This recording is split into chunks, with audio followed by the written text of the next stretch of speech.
Hello and welcome to Moonlit Tales. If this is your first time with us, welcome! Please feel free to click on the subscribe button and the notification bell right there so that you can know when we upload new content. These are books read aloud. Today's book is Georgie the Gingerbread Fairy by Team Bugbird and Laura Ed.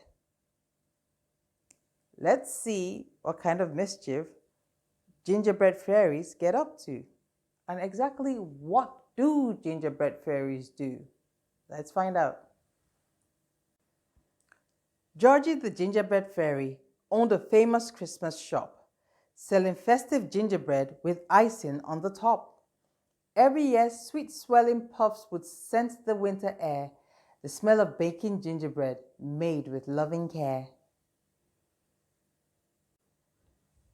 Then one day, when baking with her best friends Joe and Sue, Georgie heard a crash and cried, "What is that hullabaloo?" It was Tina the Tinsel Fairy. She was building a brand new store with golden walls, a star-shaped hatch, and glitter roof to floor. "Call me T," the fairy said. "I've just flown in. I'm new. Come inside, why don't you? I'll show you what I do." "Wow," said Georgie. "Whoa," said Joe, and Sue couldn't make a sound. They stepped inside with hats on and slowly looked around. Tina's tinselator was right before their eyes, making glittering garlands and gifts in every size. Soon Tina's store was open and the fairies flocked to buy her sparkly plastic treasures. They really caught your eye, and no one came to Georgie's shop. Her goods were sold last year. Gingerbread was out of style. That soon became quite clear.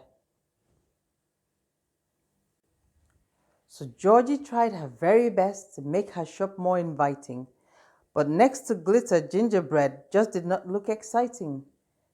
Tina's treasures. Aww.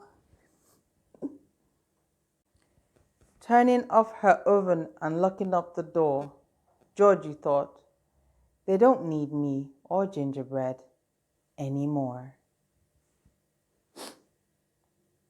As Christmas Day got closer, Tina did a roaring trade. The fairies loved her treasures and the sparkling homes they made. Fairyland was beautiful. It all looked so fantastic, but something strange now filled the air. The smell of shiny plastic. The fairies held their noses. It really wasn't pleasant. The tinselator was puffing out an unappealing present. The smelly smog made Georgie think, if we found a way to sell the scent of baking gingerbread, the shop would soon do well.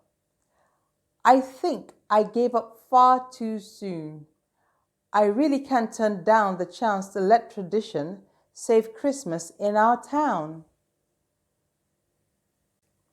Joe and Sue went straight to work. Georgie waved her wand into action. Together they built a brilliant thing, an amazing smell-catching contraption. They bottled the smell of gingerbread and labeled it Fairy Delight. "It will be a bestseller," Georgie cried, crossing her fingers quite tight. Georgie reopened her Christmas shop with help from Joe and Sue. Fairy Delight flew off the shelves and gingerbread sold again too. Georgie was back in business. Having Tina next door would be fine. Now Christmas was perfectly sparkly and the air smelt simply divine. Together the fairies discovered that when old and new combine, it makes the season perfect and a truly special time. How could Georgie think people wouldn't want gingerbread anymore? Come on, Georgie. That was Georgie the Gingerbread Fairy. I hope you enjoyed the book. These have been books read aloud by Moonlit Tales. See you next time. Goodbye.